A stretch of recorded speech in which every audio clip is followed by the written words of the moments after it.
kamiming! Ito nga pala si Kenji. Yan yung lagi kong nababanggit sa inyo kapag ako'y nagla-live. Share ko yung kanyang journey sa kanyang pagkakaroon ng leukemia.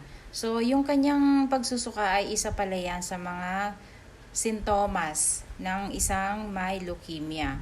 So, lahat kasi ng kinakain niya at iniinom ay kanyang inilalabas din. Ayaw tanggapin. Yung pala, siya ay mataas ang lagnat. At isa din sa signs o sintomas ng isang may leukemia ay yung pagkakaroon ng lagnat. Yung pabalik-balik na lagnat. Kaya ang ginawa namin, dinala na namin siya sa vet.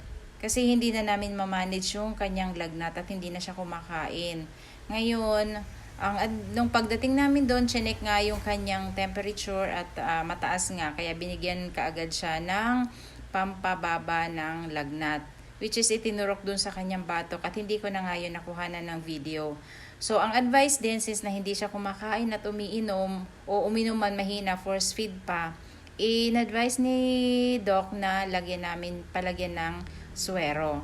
So, magandang din idea yung suwero kasi kahit man hindi siya kumain o uminom, kahit papano meron pumapasok sa kanya katawan, may mga intakes siyang may intake siyang fluid. So hindi siya ma-dehydrate. So yun nga. After ng makuhanan nga ng malagyan ng suwero, kinuhanan siya ng dugo at hindi ko na nga rin yun na videohan. Ang kinuhang dugo ay para sa laboratory test.